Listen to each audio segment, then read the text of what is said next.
Joint family system mental torture का दूसरा नाम है। इस्लाम ने तो कहा ही नहीं कि बहू ने आकर जो है वो खिदमत करनी है। इस्लाम ने तो कहा ही नहीं कि एक औरत पर जो है वो सारा बोझ डाल दो। वो कह रहे हैं कि वो खिदमत कर रही है तो वो बहुत अच्छा कर रही है, उसकी तरबियत। माँ बाप किसके हैं? बेटे के, तो माँ बाप की इज्जत बेटा करे। ज्वाइंट फैमिली सिस्टम में सबको खुश रखने की जो नाकाम कोशिश की जाती है वो हमेशा नाकाम ही रहती है। ज्वाइंट फैमिली सिस्टम में रहने वाले बच्चे सियासी होते हैं, चालाकी का एक पूरा अंबार बन जाते हैं। लेकिन जो बच्चे सेपरेट रहते हैं, लड़का जो है वो अपनी माँ की पसंद से शादी कर ले, बड़ी खुश रहेगी। वो बहू गालियां भी देती रहेगी तो सुनती रहेगी, क्योंकि वो गलती इन्होंने खुद की है। लेकिन अगर लड़का ये कहेगा कि मैं अपनी पसंद से शादी करना चाहता हूँ, तो वो लड़की दुनिया की आखिरी तरीन गंदी गलीज लड़की जो है वो इनके लिए तो तस्वुर हो जाएगी। जब आप शादीशुदा हो जाएं तो इम्पोर्टेंस अपने बेटे होने को नहीं, अपने शौहर होने को भी दें। जिन बहनों की जो है वो भाई छोटे हैं, वहाँ पर उनको जो है वो दबाने की साजिशें की जाती हैं। वो फिर एक काम करें कि अगर जवान भाभी जो है वो एक घर में रह रही है, भाई तो चला जाता है जॉब करने, एक कुंवारा भाई जो है उसको घर में रखा हुआ है आपने, माँ बाप तो अपने कमरे में जो है वो बिजी होते। अगर वो अपने शौहर से ही डिमांड करती है कि मुझे अलग घर लेकर दो, मैं अलग रहना चाहती हूँ, तो ये गलत डिमांड नहीं है। फिर शौहर ये कहते हैं ना, तुम मेरे माँ बाप से मुझे अलग कर रही हो। क्या सास कभी माँ और बहू कभी बेटी बन सकती है? जॉइंट फैमिली सिस्टम की थीम पे एक ड्रामा बनाया गया है जमा तकसीम, जिसकी आजकल बहुत ज़्यादा हाइप क्रिएट हुई है, क्योंकि उसमें बताया गया है कि जॉइंट फैमिली सिस्टम में आपकी मेंटल हेल्थ कैसे डिस्ट्रॉय होती है। इससे हमारी नानी, दादियाँ और अम्मियाँ खुद को रिलेट कर रही हैं। तो क्या सच में ऐसा होता है? क्या एक बहू पे अपने सास, ससुर, देवर सबकी खिदमत करना फ़र्ज है? जॉइंट फैमिली सिस्टम और सेपरेट फैमिली सिस्टम के बच्चों के माइंडसेट में कैसा फ़र्क होता है? क्या कभी कोई सास एक माँ और बहू एक बेटी बन सकती है? ये सब कुछ हमें बताया है माहिर नफ्सियात डॉक्टर नबीहा अली खान ने। Doctor Nabiha, joint family system के सब्जेक्ट पे एक ड्रामा बनाया गया है जमा तकसीम, जिसकी बहुत ज़्यादा हाइप क्रिएट हुई है। उसमें ये दिखाया गया है कि जॉइंट फैमिली में रहने से ना आपकी मेंटल हेल्थ बिल्कुल डिस्ट्रॉय हो जाती है जी। हमारी नानी, दादियाँ, अम्मियाँ इससे बहुत रिलेट कर रही हैं खुद को। तो क्या सच में ऐसा होता है कि एक जॉइंट फैमिली सिस्टम में बहुत सारे दिमाग काम कर रहे होते हैं ना? एक जॉइंट फैमिली सिस्टम में किसी एक बंदे की नहीं चल रही होती, बल्कि बहुत सारे लोग होते हैं जो मुख्तलिफ दिमाग और मुख्तलिफ नज़रिए के साथ उस घर में रह रहे होते हैं और अपने अपने नज़रिए के साथ उससे जंग लड़ रहे होते हैं। यानी कि अगर कोई देवरानी है, जेठानी है, उसका अपना नज़रिया, वो अपने महाज पे है। कोई सास है, ससुर है, उसका अपना महाज है। वहाँ देवर हैं, जो है वो जेठ हैं, या जो है और लोग हैं, मतलब कज़न्स हैं आपस में, वो अपने महाज पर जो है वो काम कर रहे हैं। हर बंदा अपने दिमाग के लेवल के मुताबिक अपनी सोच जो है वो डेवलप करता है। उसका जितना छोटा दिमाग है, जितनी छोटी सोच होगी, उतना छोटा दिमाग होगा। बेसिकली सारा का सारा प्रॉब्लम जो है वो सोच का है। ज्वाइंट फैमिली सिस्टम में सोच बहुत काउंट करती है कि आपके इर्द गिर्द रहने वालों की सोच क्या है, आपके इर्द गिर्द रहने वाले जो है वो किस सोच के मालिक हैं। मैं हमेशा ये कहती हूँ कि सबको खुश नहीं रखा जा सकता, ये पॉसिबल नहीं है। ज्वाइंट फैमिली सिस्टम में सबको खुश रखने की जो नाकाम कोशिश की जाती है वो हमेशा नाकाम ही रहती है। वो हमेशा नाकाम ही रहती है। आप सबको खुश नहीं कर सकते। आप एक इंसान है, रोबोट तो है नहीं कि इसने आपका बटन दबाया तो आपने ये काम कर दिया, उसने आपका बटन दबाया तो आपने ये काम कर और दिया। सबको खुश रखने वाले अक्सर खुद ही खुश नहीं रहते। एग्जैक्टली नहीं रहते। वो कहते हैं ना, मिजाज में थोड़ी सख्ती लाजमी है, मिजाज में थोड़ी सख्ती लाजमी है। लोग पी जाते हैं समंदर अगर खारा ना हो। समंदर भी पी जाते हैं। समंदर खारा इसीलिए है कि लोग इस पानी को पी ना सकें और समंदर का पानी कभी ख़त्म ना हो सके। थोड़ा सा एटीट्यूड रखना पड़ता है। जॉइंट फैमिली सिस्टम में जब एक शख्स नया जाता है, कोई बहू आती है, नई खातून जो है वो आती है, उसके अपने जो है वो लाइफस्टाइल होता है, उसका अपने मामलात होते हैं, और जो पहले जो लोग वहाँ पर रह रहे होते हैं उनकी अपनी ख़ास तरबियत, अपनी नज़रियात, अपने मामलात, वो तो अपने मोर्चे पे बैठे हुए हैं। वो जैसे एक सिपाही जो है वो अपना मोर्चा संभाल के बैठा हुआ है। अब मुझे वहाँ पर जो है वो जाने की इजाज़त मिले कि मैंने सरहद पे ड्यूटी देनी है, तो मुझे क्या पता सरहद पे ड्यूटी कैसे देनी है? ये तो एक सिपाही को ही पता होगा ना। तो ससुराल सिपाहियों की तरह काम कर रहे होते हैं। वो उनका मोर्चा होता है, उनकी सरहद होती है। वहाँ पर अपने अपने महाज पे सारे जो है वो सरहद पे खड़े हुए काम कर रहे होते हैं। लेकिन जो नया बंदा वहाँ पर आया है, जो बेचारा अभी न्यू कमर्स है, उसने पहले ट्रेनिंग लेनी है ना, उसने फिर पहले उसके बाद ट्रेनिंग लेगा, वो तभी जंग। उस सरहद पर जो है वो कायम रह सकेगा ना। या उसके उतार चढ़ाव या मामलात, या यहाँ पर क्या गलत होगा, क्या सही होगा, वो बाद में ही समझ पाएगी ना। ऐसे एकदम तो कोई भी नहीं समझ पाता। लेकिन क्या होता है कि वहाँ जो सिपाही पहले खड़े होते हैं, उनके पास होती हैं गने। अब वो जब जैसे ही गन का रुख जो है वो उस नए सिपाही की तरफ करते हैं, जिसको भी बेचारे को पता नहीं होता, उसकी ट्रेनिंग नहीं होती, और वो बहू होती है, वो डर से सहम जाती है। और वो क्या करते हैं कि मेंटली जो है वो एक टॉर्चर शुरू हो जाता है। Joint family system basically mental torture का दूसरा नाम है। ये मैं आपको बड़े आप जिन जॉइंट फैमिली सिस्टम में जो लोग रहते हैं वो इस चीज को समझ सकते हैं। हर बंदा जो है वो एक दूसरे पर नजर रखे हुए है, इसने क्या पहना है, इसने ये क्या खा रहा है, कोई प्राइवेसी नहीं है, इतनी इंटरफेरेंस, कोई प्राइवेसी नहीं है। लेकिन इसका मतलब ये नहीं है, देखिए मुखलिस अगर आपको चाहिए ना तो आपको खुद खालिस होना पड़ेगा। यहाँ लोग कहते हैं हमें मुखलिस लोग मिल जाएं, हम खुद जो मर्जी करते रहें, ऐसे नहीं होता। ससुराल को खुद खालिस होना पड़ेगा, तब उसको जो है वो मुखलिस बहू मिलेगी। अगर आप खुद खालिस नहीं है तो आपको मुखलिस बहू नहीं मिलेगी। अच्छा, ये वैसे किस्मतों के फैसले भी होते हैं, लेकिन बहरहाल तोहमतें लगाना तो हमारे माशरे का एक आम सा अलमिया बन गया है। ये ड्रामा जिसकी आप बात कर रही हैं, इस ड्रामे में भी यही दिखाया गया है कि एक बहू जो है वो नई नई घर में आती है, जिसको काम भी नहीं आते, जो कि एक पढ़े लिखे माहौल से है, मतलब उसका ये लाइफ स्टाइल ही डिफरेंट है बिल्कुल। और जिस घर में वो आ रही है उनका लाइफ स्टाइल डिफरेंट है। अब उनके घर में एक दूध और चाय की पत्ती से लेके हर चीज को जो है वो उसका हिसाब किताब रखा जाता है। अब जिस घर से वो आई है वहां पर हर चीज खुली उसको जो है वो मिल रही है, वहां पे जो है वो उसके मुलाजमों के हाथ में सारा कुछ है, वो दूध पत्ती चीनी इसका हिसाब किताब उन्होंने कभी रखा नहीं है। अब किसी जो है वो कंजस्टेड माहौल में आ जाएगी, मोहब्बत हो गई किसी से, वहां तो दूध पत्ती चीनी का हिसाब जो है वो किताब जो है वो रखा जाएगा। वो कहते हैं ना, यहाँ महफूज तोहमत से ना मरियम थी ना यूसुफ था। ये वो दौर है, ये वो लोग हैं, इन्होंने तो यूसुफ और मरियम को नहीं छोड़ा। हम तो फिर भी तोहमत लगाने से तो हम तो फिर भी इंसान है। हम तो किसी कैटेगरी में जो है वो उस बेचारी को दूध चोर कह दिया गया, वो बेचारी कॉफी बना रही है। हाँ, मैं इसका एक क्लिप देख रही थी इस ड्रामे का, तो उसमें वो नई नई बहू आई है और वो उसका शौहर उसको कहता है कि कॉफी बना के लाओ। तो वो कॉफी बनाने के लिए किचन में जाती है, दूध देखती है, दूध रखा होता है, वो कॉफी बनाने लगती है, तो वहां से उनकी जेठानी साहिबा गुजर रही होती है या देवरानी गुजर रही होती है, तो वो वहां पे खड़े होके जो है वो उसको बातें सुनाना शुरू कर देती हैं कि ये दूध अभी तो मैं के गई थी, यहाँ तो दूध ही नहीं था, तुमने ये दूध छुपा के रखा है। उधर से नंद आ जाती है, नहीं देवरानी आ जाती है कि जी अच्छा, तो ये तुम दूध छुपा के रखती हो, ये जो इतने दिनों से हमारे घर में दूध चोरी हो रहा है, ये तुम दूध चोर हो। अब अंदाजा लगाएं, वो कॉफी बनाने के लिए अपने और अपने शौहर के लिए किचन में आई है, दूध पर झगड़ा शुरू कर दिया देवरानी जेठानी ने कि जी तुमने दूध चोर हो तुम। अब इस तरह की मेंटल सिचुएशन तो ऐसा होता है ना, रियलिटी में होता है। बहुत सारे कमेंट्स आ रहे हैं कि मेरी अम्मी कह रही है मैं तो इस चीज से गुजर चुकी हूँ, मतलब रियलिटी में एग्जिस्ट करती है चीजें। बिल्कुल बिल्कुल। देखिए ये ना सब कुछ मर्द पे डिपेंड करता है। घर के मर्द की बात अगर वहां रहने वाली औरतें सुनती होंगी ना, तो उस मर्द की बीवी की जो है वो वैल्यू कुछ और होगी। और अगर कोई ऐसा लड़का होगा जिसकी पहले ही कोई वैल्यू नहीं है घर में, जिसको पहले ही कुछ नहीं समझा जाता, तो उसकी बीवी जो होगी ना उसकी वैल्यू कुछ और होगी। ये भी मैं आपको बता दूं, ज्वाइंट फैमिली सिस्टम में ये मामला बहुत ज्यादा जो है वो काउंट करता है कि एक शौहर जो है ना आपका, उसकी पहले अपने घर में वैल्यू क्या है, वैल्यू होनी चाहिए, बहुत होनी चाहिए, बनानी पड़ेगी। लड़कों को अपनी वैल्यू अपने घर में बनानी पड़ेगी, पैसे दे के बनाएं या जिस तरह भी अपने लोगों, अपने माँ बाप का, ये बहन भाइयों का मेंटल लेवल जो है वो समझ के बनाएं, क्योंकि आने वाली जो आपकी बीवी है ना, उसका ताल्लुक सिर्फ आपकी जात के साथ नहीं होगा ज्वाइंट फैमिली सिस्टम में। हालांकि होना तो ये चाहिए कि मियाँ बीवी को अपनी जिंदगी जीने दें, एक प्राइवेसी लाइफ होनी चाहिए मियाँ बीवी की। यहाँ पर वाहिद जो है वो हमारे यहाँ प्रॉब्लम ये है कि हमारी मियाँ बीवी की कोई प्राइवेसी नहीं है। उनके दरवाजे के बाहर से जो है वो माँ बाप गुजर रहे हैं, नंदे देवरानियाँ जेठानियाँ, शोर शराबा, बच्चे गुजर रहे हैं, ना उनको जो है वो मोहब्बत करने का टाइम, ना उनको एक दूसरे के पास बैठने का टाइम। और अगर वो खुदा ना खास्ता बैठ जाएं, खुदा ना खास्ता ही कहना पड़ेगा कि अगर मियाँ बीवी एक दूसरे के साथ बैठे नजर आ जाएं, तो सास के ताने देवरानी जेठानी कानों में बातें कर रही हैं। ये भी कि ओह माय गॉड कितने बेशर्म हैं। अब मैं आपको बताऊं, जितनी भी सियासत है ना एक ज्वाइंट फैमिली सिस्टम की, वो औरत कर रही है, मर्द नहीं कर रहा। मर्द उस सियासत का हिस्सा उस तरह नहीं होता जिस तरह औरतें होती हैं। ज्यादातर प्रॉब्लम कहाँ आती है, सास, नंदे, देवरानी, जेठानी। ये जो आपके रिश्ते हैं ना, ये एक बहू को और एक नई लड़की को ऐसे दबा देते हैं और दबाने की कोशिश करते हैं कि मर्दों को भी उसके खिलाफ करने की कोशिश करते हैं। उसके शौहर, देखें एक सल्तनत है, कोई भी बादशाह वहां का बादशाह है। अब वो बादशाह कौन है, सास है। बादशाह ससुर नहीं होता, यहाँ पे उल्टा रिवाज है पाकिस्तान में।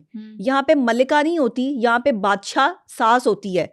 और वो घर की जो है वो बादशाह है, और वो बादशाह सलामत के अगर हुक्म के मुताबिक एक बहू ने, एक बेचारे सिपाही ने जो नया वहां पर आया, उसने हुक्म नहीं ना माना, तो वो आपको घर से बाहर निकलवा देगी। वो तलाक की सूरत में भी हो सकता है और वो किसी और सूरत में भी हो सकता है, वो मार कुटाई पिटाई तशद्दुद ये मामलात भी हो सकते हैं। आप देख रहे हैं कि ससुराल के मामलात किस तरह नौजवान लड़कियों की शादियां हो रही हैं। मैं 3-4 किस्से सोशल मीडिया पे देख चुकी हूँ। किसी ने जो है वो पेट्रोल छिड़क के आग लगा दी, किसी ने तेजाब फेंक कर जो है वो मुँह जला दिया, किसी ने सास ससुर ने और देवरों ने जेठों ने मिलकर जो है वो उसकी पिटाई लगा दी। ये क्या तमाशा चल रहा है हमारे पाकिस्तान में। इतनी मतलब जो है वो आप जिन जगहों पर अपनी बेटियों को भेज रहे हैं, आप देखें ना एक भरा हुआ घर जहाँ पे सारे अपने अपने महाज पे पहले ही खड़े हैं। भाई आप तो अपने घर में पहले ही रहते हैं, आपको तो पता है कि आपका किचन कहाँ है, आपने सोना कहाँ है, आपने बैठना कहाँ है, आपने उठना कहाँ है, आप तो अपने घर में है। लेकिन एक नया बंदा जब आपके घर में आ रहा है तो वो अचानक से आते ही उस चीज को फॉलो कैसे कर ले, कैसे करेगा? और पहले शौहर को समझे, 7-7 10-12 लोगों को समझे, घर के काम करे, बच्चों की तरबियत करे। अच्छा देखिए, एक बहू जो नहीं आती है उसको किचन में छोड़ दिया जाता है कि चलो अब तुम 12 लोगों का खाना बनाओ। ये क्या मसला है? और उस लड़की को खाना बनाना भी नहीं आता, कहा जाता है कि साथ साथ आपको सिखा देंगे। और ये सबसे ज्यादा मसला ज्वाइंट फैमिली सिस्टम में लव मैरिजेस में होता है। लव मैरिजेस क्यों टूटती हैं, आज मैं आपको इसकी वजह बता देती हूँ। लव मैरिज टूटती ही इस वजह से है कि वहां पे थर्ड पार्टी का इंटरफेरेंस होता है। कभी माँ बोल रही होती है, कभी देवरानी, कभी जेठानी, कभी नन जो है वो फसाद डाल रही होती है। क्यों?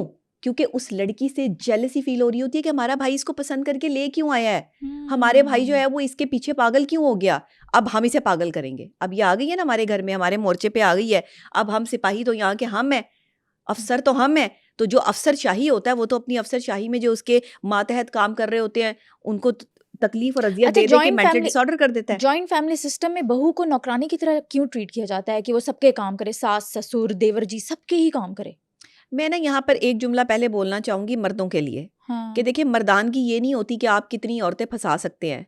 मर्दानगी ये होती है कि आप किस औरत के साथ निभा सकते हैं, और अगर वो आपकी बीवी है तो आप उसे अपने घर में कितनी इज्जत दिलवा सकते हैं। ये मर्दानगी है। ये मर्दानगी नहीं है, मैं नहीं मर्दानगी मानती इसको। मैंने इतनी औरतें फंसा ली, मेरे इतनी लड़कियां मेरे पीछे मरती हैं। वो जो लड़कियां आपके पीछे मरती हैं वो और 100 के पीछे भी मरती हैं। आप कोई माफौकुल फितरत कोई अलग से मखलूक नहीं है। जिन लड़कों के जहन में ये बातें हैं ना कि मुझ पे तो 100 लड़कियां मरती हैं, वो 100 लड़कियां औरों पे भी मर रही हैं। हाँ, वो मरने के लिए बनी है, वो इसीलिए मरती हैं। तो बात ये है कि जो नहीं मरती ना, वो आप उसको जहनी टॉर्चर करके मार देते हैं, और वो आपकी बीवी है। क्योंकि आपकी माँ ने कह दिया तुम्हारी बीवी ने ऐसे किया था। उधर से भाभी आई, भाभी, अच्छा ये बड़ा मसला है। अगर आप जिस घर में शादी करके जा रही हैं और वहां एक बहू या 2 बहुएं पहले ही मौजूद हैं, उन्होंने अपनी सियासत जो है वो अपनी सास के साथ तो कोलैबोरेशन उन्होंने कर लिया है। या तो वो सास को बिल्कुल इग्नोर करती हैं, सास को मुंह ही नहीं लगाती, या फिर वो सास की बहुत ज्यादा जो है वो करीब करबा में से और अहबाब में से हो जाती हैं, सियासतें करके चलाकियां करके पैटर्न समझ चुकी होती है ना। आज की जो नौजवान लड़की है ना, जो जेन जी से जिसका ताल्लुक है, वो जब बहू बनकर किसी घर में जाती है ना, उसको इस सियासत का पता नहीं होता। वो मासूम है, वो बेचारी जो है, आप जैसी लड़कियां बच्चियां जो हैं वो मासूम है। हम किसी जगह पर जो है वो जाएंगे, इवन आप ये देखें, आप डॉक्टर हैं, आप प्रोफेसर हैं, आप इंजीनियर हैं, ससुराल में आपकी टके की इज्जत नहीं, आप कुछ नहीं है। हाँ, क्योंकि वो सारा दिन पढ़ने लिखने में लगी होती है ना, जॉब में लगी होती है, उसको सियासत ससुराल ने नहीं आपको समझना कि आप डॉक्टर हैं या आप कौन है या आप क्या नहीं है। वो कहेंगे अपनी चीजें अपने पास रखो, घर में कोई वैल्यू नहीं है आपकी। अच्छा, जॉइंट फैमिली सिस्टम में बहू को नौकरानी की तरह ट्रीट किया जाता है। वो कहती है कि सबके काम करें, मतलब वो देवर के भी काम करे, ससुर के भी काम करे, तो ये ठीक होता है? रिश्तों को संभालते संभालते ना इंसान थकावट का शिकार हो जाता है। और एक बहू खास तौर पे, एक नई लड़की जो ससुराल में आती है, रोज़ कोई ना कोई नाराज़, जी मेरे ये काम नहीं किया, मैंने इसको कहा था मेरे लिए चाय बना दो, मेरे लिए चाय नहीं बना के। वो आपकी मुलाजिम है, आप मुलाजिम लेकर आए हैं। मैं इस चीज़ पर जो है वो इसको मजम्मत करती हूँ इस चीज़ की कि जो अपने घर में बहुओं को ला के काम में जो है वो लगा देते हैं, जो जी इस फलाने के लिए जो है वो ये अपनी मर्जी से, अगर वो आपको चाय बना के दे रही है, खाना बना रही है घर में, तो ये उसका काम है, वो उसका घर है, वो कर सकती है, कोई मसला नहीं है। लेकिन आप किसी पर जबरदस्ती उसको थोप नहीं सकते हैं चीज। और बहू पे तो फर्ज भी नहीं है। अच्छा, कोई बहू पे फर्ज नहीं है, ये भी मैं आपको बता दूं। अगर वो कर रही है तो वो बहुत अच्छा कर रही है, उसकी तरबियत का तकाजा है। अगर वो खिदमत कर रही है तो ये उसका एक जाती अच्छापन है। हाँ, ये वो अच्छाई है उसकी कि वो आपके माँ बाप की जो है वो खिदमत कर रही है, आपके बहन भाइयों की इज्जत कर रही है। कोई फर्ज नहीं है कि जी एक औरत को आप घर लेके जा रहे हैं, माँ बाप की रात को वो टांगे दबा के सोएगी, सुबह को वो खाना बनाएगी, नाश्ते बनाएगी, दोपहर के खाने बनाएगी, आपकी भाभी भी याशी करेगी, आपके घर वाले भी याशी करेंगे, और वो एक औरत जो है वो पागलों की तरह जो है वो बैल में जो है वो बैल की तरह जो है वो आप जोत जी जाएगी कि जी सारा दिन घूमती फिरती रहे, फिर बच्चे हो जाएंगे, बच्चों को संभालेगी, फिर शौहर को किस वक्त टाइम देगी। जिस औरत ने सारी टाइम जो है वो किचन में गुजारनी है और ससुराल वालों की खुशी में गुजारनी है, वो शौहर को कैसे खुश करेगी? मुझे तो ये समझ नहीं आती। आप यकीन करें, जब मेरी शादी हुई थी ना, मैंने अपने शौहर को 2 बातें की थी, और वो 2 बातें मैंने, एक, मैं अपना काम नहीं छोड़ूंगी, एक जो है वो मैं जो मीडिया में काम कर रही हूँ, मैं एज एन एंकर पर्सन हूँ, मैं एक इन्वेस्टिगेटिव जर्नलिस्ट हूँ, मैं नहीं छोड़ूंगी, मैं अपना क्लिनिक नहीं छोड़ूंगी, मैं पेशेंट्स भी डील करूंगी। दूसरे ये कि मैं घर का काम अपनी मर्जी से करूंगी, आपकी मर्जी से नहीं करूंगी। आपको मंजूर है शादी कर ले, नहीं मंजूर आपकी मर्जी है भाई, मैं नहीं कर सकती। मैंने साफ बात की थी कि अगर ये बाद में जो पसूड़ियाँ डलती है ना कि ये तो काम ही नहीं करती है, ये तो फलां ही नहीं करती है, मैं आज भी घर में काम नहीं करती, लेकिन आपको घर का काम करना चाहिए, कोई अच्छी बात नहीं है, ये भी मैं बता दूं, अच्छी बात नहीं है, आपको करना चाहिए, लेकिन इतना जितना आप जो है वो कर अपनी सकें, सर्वाइवल के लिए ठीक है करना ना, चाहिए। कर सकें। आप अपने शौहर को खुश रखें, उसका नाश्ता बनाएं, उसके लिए करें, सास ससुर के लिए कर दें। ये इस्लाम ने कोई किसी किस्म का जो है वो बोझ नहीं डाला औरत पे, उस बहू पे, कि उसने लाजमी माँ बाप की खिदमत करनी है या लाजमी माँ बाप के लिए जो है वो सारे काम कर रहे हैं, शौहर के माँ बाप के लिए, यानी अपने सास ससुर के लिए। अगर वो कर रही है तो ये उसका अच्छापन और उसकी तरबियत है, इस चीज़ को हम निगलेक्ट नहीं कर सकते। देखें, एक आपकी सिंपथीज भी होती हैं, एक आपका अच्छापन भी होता है, आपकी तरबियत भी होती है। अगर आप अपनी सास को चाय बना के दे देती हैं या आप उसे खाना बना के जो है वो उसके सामने लेके जा रही हैं, तो आप अपनी माँ के लिए भी तो करती हैं ना, अपने बाप के लिए भी तो करती हैं। हाँ, लेकिन अगर सास का रवैया आपके साथ जो है वो दुश्मनों वाला है और वो बंदी जो है वो आपके हर अच्छेपन में कोई ना कोई जो है वो मीन मेख निकाल रही है, तो उनको उनके हाल पे छोड़ दें। नो वे, कोई नहीं। आप फिर बेटे की जिम्मेदारी है, बेटा खुद ही देखे अपने माँ बाप को। फिर बेटे जो है वो, अगर बहू नहीं करती तो बेटा देखे। बहू पे फर्ज ही नहीं है ना, फर्ज ही नहीं है। जिसका देखिए, बेटा है ना वो उस बेटे पे फर्ज है, बहू पे फर्ज ही नहीं है। बहू पे अपने माँ बाप की खिदमत मैंने करना वही फर्ज कहा ना, फर्ज नहीं है। हाँ। लेकिन अगर करना चाहे तो कर सकती है, तो कोई मुजायका भी नहीं है, ये उसका एहसान है, बिल्कुल उस पे फर्ज बिल्कुल फर्ज नहीं है, किसी ने फर्ज नहीं किया, कोई इस्लाम ने भी नहीं किया। ये जो मर्द फर्ज कह देते हैं ना कि जी मेरे माँ बाप की इज्जत करोगी, मेरे माँ बाप को जो है वो खाने पका पका के खिलाओगी तो घर में आओगी, हाँ। ये क्या है? आप तो कभी शादीशुदा नहीं हो सकेंगे, आपके तो घर ही नहीं बस सकेंगे। एग्जैक्टली। माँ बाप को भी चाहिए कि बस कर जाएं। क्या बेटों की जिंदगी जो है वो हराम करके रखी हुई है? नई बहू अगर आपके घर में आ जाती है, उसको स्पेस तो दें। आजकल की जो जनरेशन है ना, जब उनकी शादी होती है, वो आपके दौर के लोग नहीं है, माजरत के साथ। आप उनकी जहनी चीज़ें कुछ और हैं। वो प्यार करना चाहते हैं, वो आज़ाद रहना चाहते हैं, उनकी अपनी डिमांड्स हैं। अगर वो कुछ कपड़े कलरफुल पहनना चाहते हैं, इवन मैंने जॉइंट फैमिली सिस्टम में यहाँ तक देखा है कि अगर नई आने वाली बहू जो है वो जेवर नहीं पहनेगी या रंग बिरंगे जो है वो खट्टे मीठे कलर के जो है वो कपड़े नहीं पहनेगी, तो ये तो तैयार ही नहीं होती। ये तो जो है वो कुछ भाई, ये उसका जाती मसला है, वो क्या पहनती है क्या नहीं पहनती, ये उसके शौहर का मसला है। वो अपने शौहर के लिए तैयार होगी, आपके लिए तैयार नहीं होगी। शौहर के अलावा उसकी अपनी भी मर्जी है, बिल्कुल अपनी मर्जी है। वो तैयार हो ना हो, आप अपने काम से काम रखें। किसी की जिंदगी में इंटरफेरेंस मत करें, वरना इसी तरह घर टूटते हैं। जब तक आप लोग दूसरे की जिंदगी में इंटरफेरेंस रखेंगे अपनी, घर टूटते रहेंगे। माँ बाप किसके हैं? बेटे के। तो माँ बाप की इज्जत बेटा करे। अच्छा, शौहर तो 99% शौहर अपनी बीवी को कह देते हैं मुंह पे, खबरदार मेरी माँ के बारे में ऐसे बात की वरना तुम इस घर में नहीं रहोगी। वो आपको नहीं बताएगी, माँ के बारे में गलत, देखिए किसी भी बड़े के बारे में गलत बात तो नहीं करनी चाहिए। गलत बात मैं नहीं, गलत बात नहीं करनी चाहिए, मैं नहीं मानती इस चीज को। लेकिन सास ससुर जो है ना, वो भी अपनी डोमेन में रहें। एग्जैक्टली। वो सास ससुर ना बने, वो फिर माँ बाप बन जाए ना। अच्छा, माँ बाप भी डांट देते हैं, माँ बाप की तरफ से भी डांट डपट हो जाती है, नथिंग। लेकिन बेइज्जती करना, बहू की बेइज्जती करना, उसके लिए महाज खड़ा करना, उसके शौहर के कान भरना उसके लिए, ये मुनाफकत है। इसमें आपकी इबादतें ज़ाया हैं। अगर आप नमाज पढ़ते हैं, जी मेरे माँ बाप बहुत नमाज पढ़ते हैं, कुरान पाक पढ़ते हैं, बहुत नेक लोग हैं, दुनिया के आखिरी फरिश्ते जो हैं वो मेरे माँ बाप हैं। आपकी नमाजों का हिसाब किताब अल्लाह के साथ है, आपके अच्छे होने का हिसाब किताब अल्लाह के साथ है। लेकिन जो आप कान भर रहे हैं ना, इसका हिसाब किताब उस मियाँ बीवी के रिश्ते के साथ है जो आप खराब करवा रहे हैं। ये जो आप जिस लड़की को जो है वो ये तसव्वुर करवा रहे हैं ना कि ये लड़की है ही बुरी, तो भाई लेकर क्यों आए थे? भाई अपने बेटे की शादी क्यों करते हो? उसको कुंवारा रखो। फिर अगर आपने मीन मेख निकाल के किसी की तलाकें करवानी है और आप तलाक का बाइस बन रहे हैं, तो आप तो घर उजाड़ रहे हैं, आप तो जिंदगी बसाने वाले लोगों में से ही नहीं है। सबसे ज्यादा प्रॉब्लम यहाँ लव मैरिजेस में आती है। आप अपनी अम्मी की पसंद से शादी कर लें, बड़ी खुश रहेंगी। लड़का जो है वो अपनी माँ की पसंद से शादी कर ले, बड़ी खुश रहेगी। वो बहू गालियां भी देती रहेगी तो सुनती रहेगी। हाँ। वो बहू आकर जो है वो इनके सर पे सवार होकर चीखें भी मारती रहेगी, क्योंकि तो वो सुनती अल्लाह मियां रहेगी, की गायें होगी ना, क्योंकि वो गलती इन्होंने खुद की है, खुद की है। एग्जैक्टली, अपनी गलती उन्होंने माननी नहीं है। माननी लेकिन नहीं अगर है। लड़का ये कहेगा कि मैं अपनी पसंद से शादी करना चाहता हूँ, तो वो लड़की दुनिया की आखिरी तरीन गंदी गलीज लड़की जो है वो इनके लिए तो तस्वुर हो जाएगी। उसका खानदान से लेके उसका शिजरा नसब बिगाड़ देंगे ये लोग, हर चीज पे टॉन्ट जब करेंगे, तक छोटी हर छोटी चीज चीज पे को टॉन्ट उठा करेंगे। के। और परेशान कौन होगा? मर्द। हाँ। क्या मतलब फुटबॉल बनाया हुआ मर्द को? अच्छा, कभी इसमें माँ, मर्द का मेजर रोल है ना कि वो ब्रिज है, वो बैलेंस करे, उसको चाहिए। बहुत अच्छी बात की आपने। देखें, हाँ। शौहर, जब आप शौहर बन गए हैं ना, तो आप सिर्फ बेटे नहीं हैं, नहीं है। आप सिर्फ भाई नहीं हैं, आप सिर्फ किसी के देवर नहीं हैं, आप किसी के जेठ नहीं हैं, आप शौहर भी हैं। आप ये क्यों भूल जाते हैं? मर्द सारे रिश्ते याद रखते हैं अपने घर वाले, लेकिन बीवी वाला रिश्ता भूल जाता है कि मैं शौहर भी हूँ, मैं बाप भी हूँ। हाँ। अपने बच्चों को निगलेक्ट कर देगा, लेकिन अपने भाई के बच्चों को निगलेक्ट नहीं करेगा। अपने बच्चों को चीजें लाके नहीं देगा, लेकिन अपने भाई के बच्चों को भरता रहेगा। इनके घर में फसाद होता ही तब है जब ये खुद डालते हैं, और ये उस लड़की की जिंदगी मुश्किल करते हैं जिसको इनका बेटा जो है वो पसंद करके लाता है। वो भाभी भी दुश्मन बन जाती है, वो सास भी दुश्मन बन जाती है, वो ससुर भी दुश्मन बना होता है। हर बंदा जो है वो दुश्मनी पर जो है वो उतरा होता है। किससे? लव मैरिज से। इसलिए लव मैरिज में फिर एंड टू एंड जो है वो लड़का परेशान होकर कहता है, एक इस लड़की की वजह से प्रॉब्लम आ रही है ना, अब मैं अपने बाप को छोड़ूं, माँ को छोड़ूं, भाभी को छोड़ूं, अपने खूनी रिश्तों को क्यों छोड़ूं? खूनी रिश्तों को क्यों छोड़ूं, इसको निकाल देता हूँ। हाँ, कि बीवियां तो बहुत आ जाएंगी, बीवियां 4 शादियां लाओ। और यही बातें माएँ जो हैं वो जहन में डालती हैं कि बीवियां बहुत आ जाएंगी, इसीलिए घर बसते नहीं है। 4-4 5-5 जो है वो शादियां करके भी लोग जो है वो तलाक़ें लेकर जो है वो पता नहीं कितनी लड़कियों की जिंदगियां बर्बाद कर चुके हैं।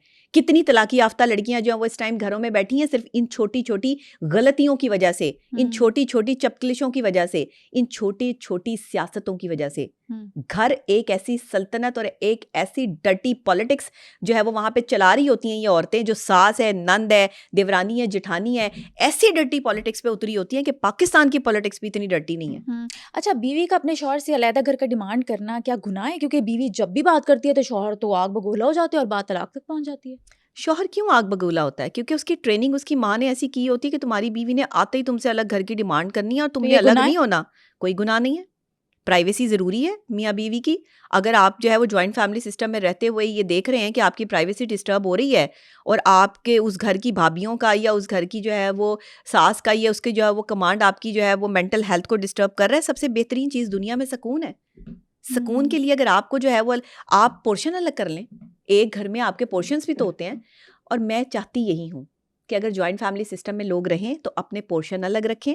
कमरे अलग करने से बात नहीं बनती, पोर्शन अलग रखें ताकि आपकी प्राइवेसी डिस्टर्ब ना हो। और अगर आपके पास पोर्शन नहीं है तो साथ कोई घर ले लें, उसी इलाके में कोई घर ले लें, कोई आगे जो है वो घर ले लें, लेकिन अपनी बीवी का और अपना मेंटल पीस कायम रखें। जब आप शादीशुदा हो जाएं तो इम्पोर्टेंस अपने बेटे होने को नहीं, अपने शौहर होने को भी दें कि आप शौहर हैं। सारे रोल्स बैलेंस करें। मैं नहीं कहती कि माँ बाप को सड़क पे फेंक दें या माँ बाप को उठा के कहीं साइड पे कर दें।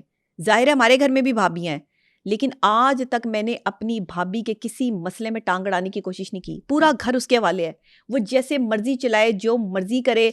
उस कभी जिंदगी में जो है वो मैंने नहीं पूछा कि क्या चल रहा है, क्या हो रहा है, क्या मामलात हैं। उसकी प्राइवेसी, उसको नीचे का सारा पोर्शन मैंने दिया हुआ है, जो भी, बेशक मैं रेंट पे रहती हूँ जो भी है, लेकिन नीचे का एक पोर्शन उसके पास होता है, एक पोर्शन मेरे पास होता है। वो अपने पोर्शन में जो मर्जी करे, मुझे कोई लेना देना नहीं होता इस चीज से। वो घुसी मेरे पोर्शन में रहती है कि मैं आप ही के साथ जो है वो रहूंगी। जैसे ही आप ही आती हैं वो मेरे कमरे में जो है वो आके सो जाती है। तो मुझे इस चीज़ की, वो मेरे साथ उसका दोस्तों वाला जो है वो हिसाब है। वो मेरी भाभी कम और मेरी बहन ज़्यादा है। तो आप यकीन करें, जब आप बहन बना के रखेंगे ना किसी की बहन बेटी को, तो वो फिर आपके साथ उनकी मोहब्बत पैदा हो जाएगी। अब मैं बार बार उसको ये कहूँ, अच्छा आज क्या हुआ था, अच्छा आज तुम दोनों, कभी मैंने अपने भाई और भाभी के कमरे से ऊंची आवाज़ में बात नहीं सुनी। कभी मैंने उनकी लड़ाइयाँ, झगड़े, फसाद नहीं सुने। कभी मेरी भाभी ने मुझसे जो है वो, अगर मैंने कहा ना ये ना करना, ये अच्छी बात नहीं है, हमें नहीं लगता कैसे करना चाहिए, ओके आप ही, जैसे आपने कह दिया। ये प्यार मोहब्बत आपको खुद बनाना पड़ता है। आप सियासतें करना शुरू कर दें, मैं भाभी की ज़िंदगी तंग कर दूं, मैं उसकी हर बात में टांगे अड़ाना शुरू कर दूं, मैं उसको उसके शौहर से दूर करना शुरू कर दूं, उसके शौहर के कान भरना शुरू कर दूं, तुम्हारी बीवी ये कर रही है, वो कर रही है। अगर वो किसी टाइम पर नहीं उठ पाती, अगर वो खाना नहीं बना पाती, कोई बात नहीं, बाहर से आ जाएगा। अगर अभी तो शादियां भी नहीं हुई थी, शौहर कहते तुमने मेरे माँ बाप के लिए नाश्ता बनाना है, तुम बनाओगी तो बनाओगी, मैं कह रहा हूँ नहीं बनाओगी। वालदा बीमार थी और वो बहुत सख्त बीमार थी, वो खुद उठ के उनको जो है वो नाश्ता देती थी। मैंने कभी नहीं ज़िंदगी में जो है वो ये कहा कि तुम अम्मी को जो है वो नाश्ता दो या अम्मी के लिए ये करो। बस मैंने एक दफ़ा उससे रिक्वेस्ट ये की थी कि देखो मैंने बाहर का काम संभालना है, अगर तुम थोड़ा घर को जो है वो देख लोगी तो मेरे लिए आसानी हो जाएगी। वो मेरा एक जुमला मोहब्बत से कहा हुआ आज तक उसने अपने जो है वो जहन में ये बिठा रखा है कि आपी ने जो है वो बाहर का सिस्टम देखना है और मैंने घर का सिस्टम देखना है। वो घर के सिस्टम में किसी किस्म की कोताही नहीं करती। मेरे बेटे की तरबियत से लेके 5 टाइम, 7 साल का मेरा बेटा है, 5 टाइम की नमाज पढ़वाती है। सुबह 4 बजे वो बच्चा जो है वो तहज्जुद पढ़ता है, उसके बाद 5 टाइम की नमाज पढ़ता है और फिर जो है वो जाके वो सोता है, क्योंकि मामी ने कहा है कि आपने सुबह की नमाज पढ़ के सोना है और फिर उसने स्कूल जाना है और फिर उसके सारे मामला वो खुद देखती है।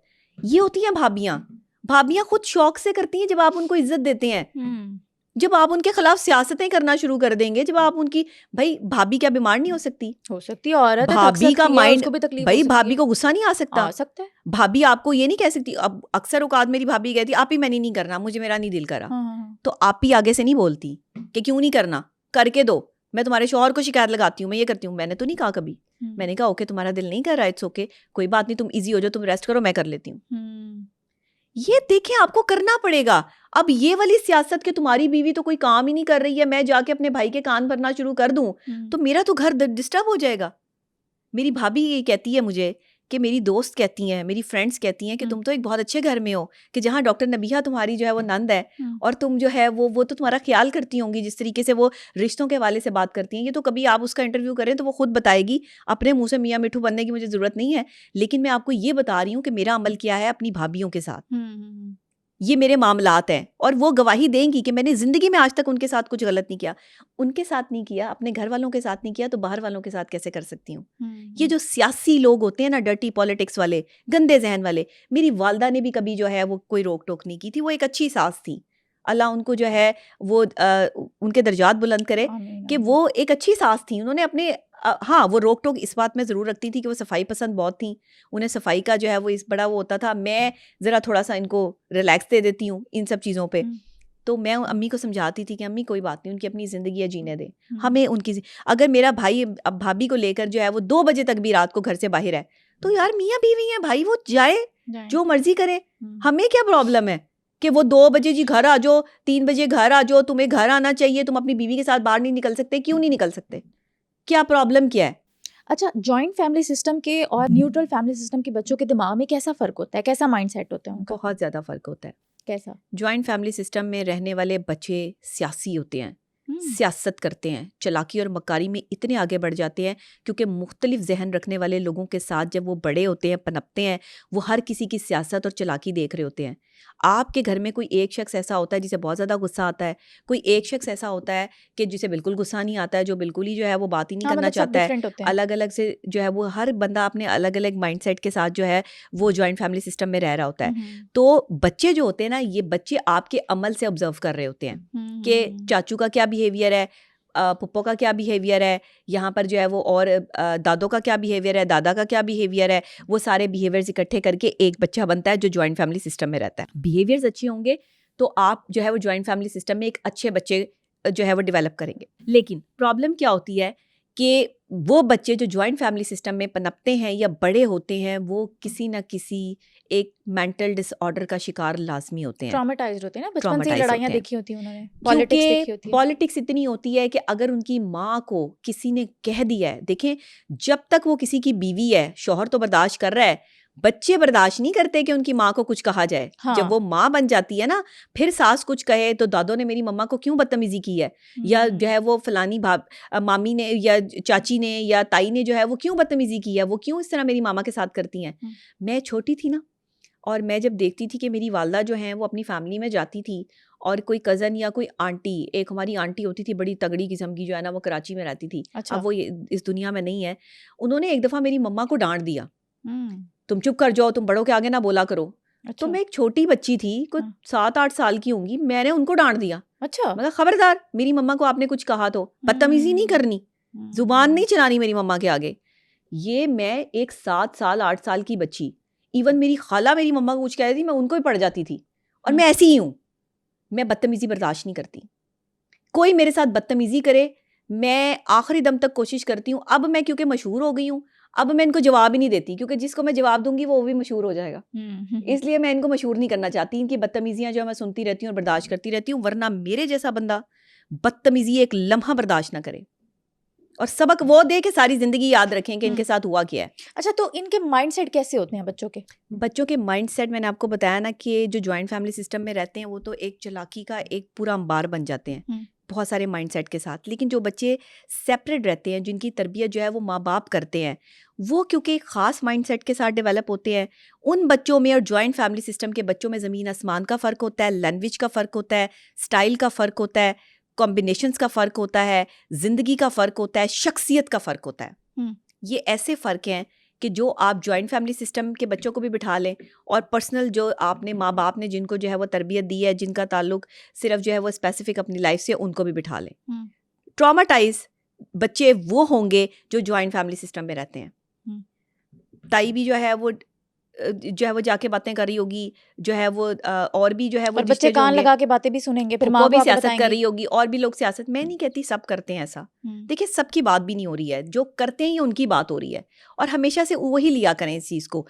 तो बच्चों में बहुत डिफरेंस होता है, मेंटल हेल्थ उनकी जो है वो बहुत जो है वो डिफरेंट क्रिएट होती है।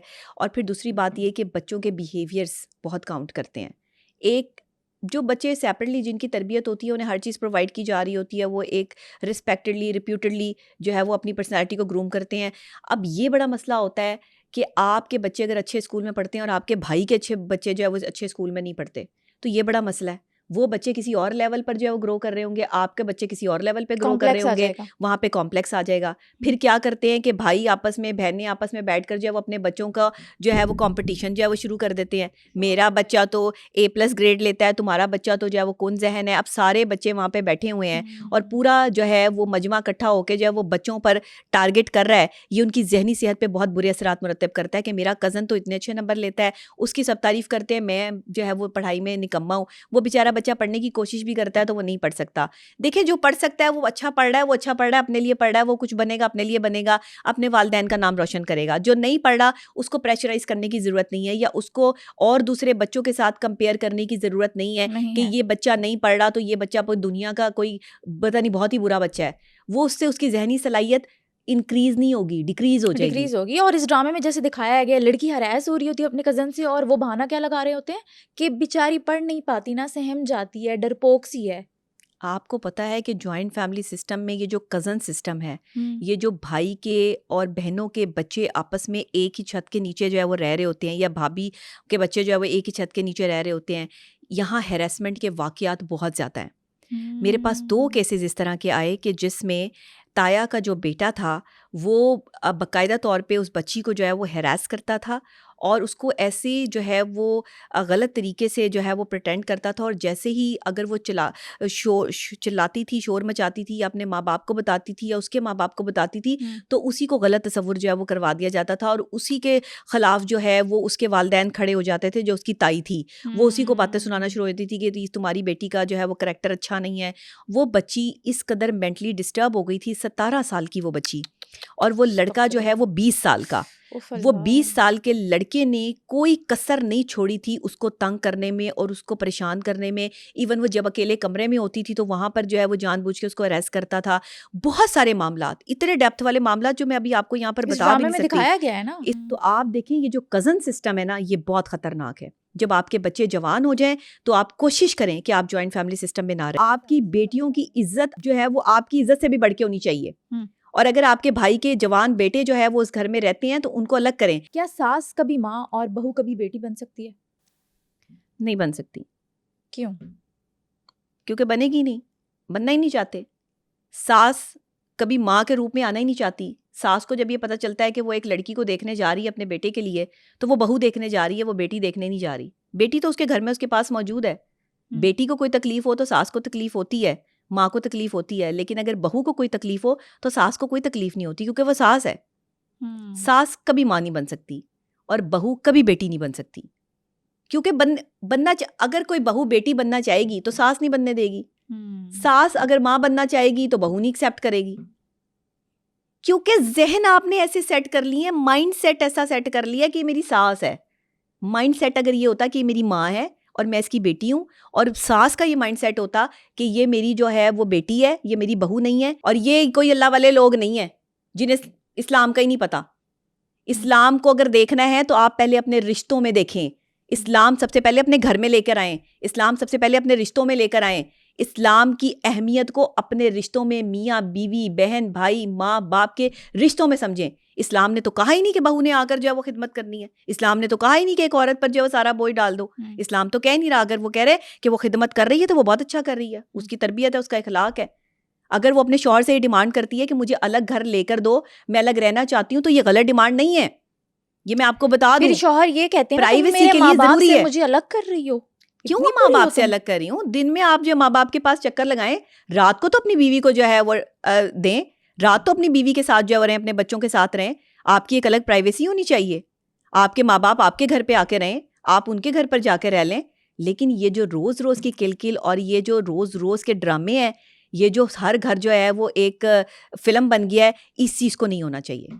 हर घर में कोई ना कोई फिल्म चल रही होती है। ड्रामा तो अब खत्म हो गया, फिल्म चलती है, और उस फिल्म का एंड तलाक होता है। बड़े बड़े घर टूट गए हैं इस चीज से। मैं रोजाना ये केसेस डील करती हूँ। मुझसे बेहतर कोई नहीं जानता, या मुझ जैसे और साइकोलॉजिस्ट या माहिर नफ्सियात आपको बता सकेंगे कि बेचारे किस किस तरह लड़कियां, खवातीन जो है वो मजबूर होकर रोती हुई आती हैं कि हमारे घर बचा लें। हमारा शौहर हमारी नहीं मानता, अपने घर वालों की मानता है, अपनी भाभी की मानता है, अपनी बहन की मानता है, अपनी माँ की मानता है। ओ भाई, जब इन्हीं की माननी थी तो किसी की बहन बेटी लाए क्यों थे आप लोग को? क्यों जो है वो माँ की मर्जी से शादी कर लेंगे, ऐसा माइंडसेट है आपका? नहीं, माँ की मर्जी से शादी कर लें तो वो लड़के की पसंद की लड़की नहीं होनी, वो मेंटल कंपैटिबिलिटी नहीं होनी। तो यही कह रही हूँ ना, माँ ने रहना है उसके साथ। बेटी की जिंदगी बर्बाद करनी है तो यही काम कर लो। मैं वही कह रही हूँ ना, माँ ने रहना है उसके साथ। एक लड़का मेरे पास आया, कहता है जी मैं तो जो मुल्क के नामवर सर्जन है उनकी बेटी से शादी करूंगा।